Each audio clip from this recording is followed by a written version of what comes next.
Let me begin with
the second half of life will feel smaller, tighter, and more fearful than it ever needed to be. Let me tell you what I learned.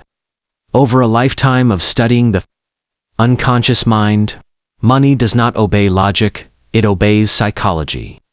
By the end of this conversation, you will understand why intelligence alone never creates financial peace, why discipline without self-knowledge leads to anxiety, and why most people unconsciously sabotage their own security. More importantly, you will learn how to stop letting your shadow run your financial life. This is not about getting rich. It is about becoming whole. And wholeness, I assure you, is far more valuable than another dollar saved out of fear. Here is the first hard truth I had to accept. Money reveals who you are long before it changes who you are. I saw people inherit fortunes and destroy themselves. I saw others rise from modest means and live with calm, dignity, and restraint. The difference was never income, it was awareness. Your relationship with money is a projection of your inner world. If you are anxious inside, money becomes something to hoard. If you feel empty, money becomes something to chase. If you feel inferior, money becomes proof of worth. Most people never see this. They believe their financial behavior is rational. It is not. It is symbolic. I remember patients who could not spend a single dollar without guilt, even though they had more than enough. Their poverty was internal. Saving was not wisdom, it was fear wearing a respectable mask. So here is what I want you to do. Before you change your financial strategy, observe your emotional reaction to money. Notice when fear, shame, or pride appear. Those emotions, not the marketer. What truly need examination? When people fail financially, they rarely look inward. They look outward. They blame the economy, the system, their employer, their spouse, their timing.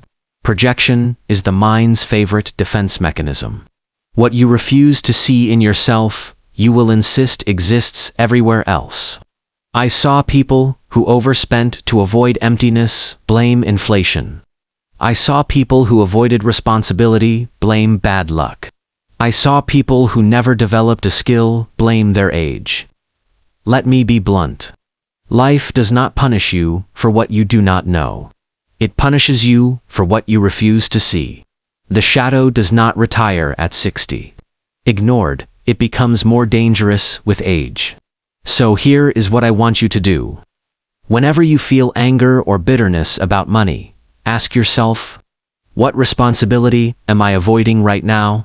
That answer is worth more than any financial advice. This will upset some of you, and that is fine.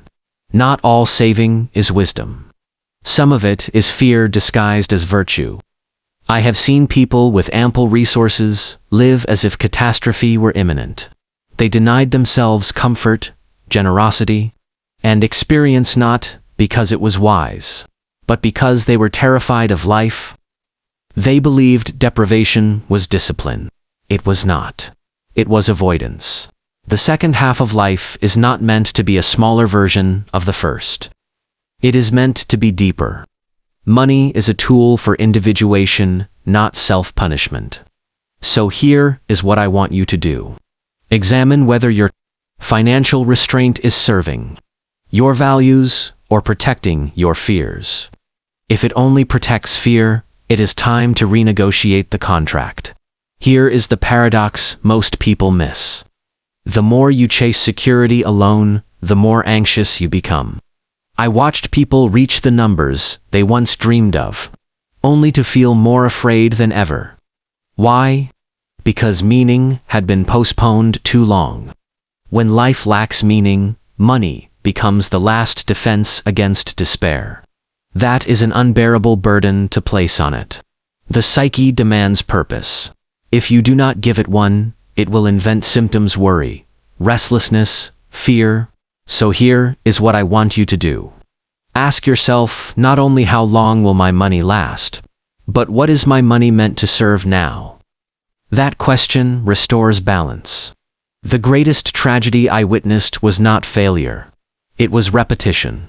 People reliving the same patterns for 40, 50, 60 years without noticing. They chased approval. They avoided risk. They postponed joy. They clung to certainty. And then they aged. The second half of life demands a different orientation. If you live it with the psychology of your youth, it will feel like decay instead of transformation. So here is what I want you to do. Identify one financial habit that no longer belongs to who you are becoming. Let it die. That is how renewal begins. Let me dismantle a few lies you have been told. If I just save more, I'll finally feel safe. No, safety does not come from accumulation. It comes from self-trust and adaptability. It's too late to change my relationship with money. Wrong. The unconscious does not care about age. It responds to awareness instantly. Money problems are about numbers. They are about identity. Numbers only reveal what identity already decided. Here is a framework you can remember. Notice, name, integrate, redirect. Notice your emotional reactions to money. Name the fear, shame, or desire beneath them. Integrate by accepting responsibility without self-punishment. Redirect money toward meaning, not avoidance. This is how financial peace is built from the inside out. Let me leave you with this. The greatest risk at this stage of life is not running out of money. It is remaining unconscious until the end. You still have time, but not infinite time. Become aware now, while you still can choose differently. If you want more of my hard lessons without the subscribe, and do not miss the next one. Your future self is already waiting.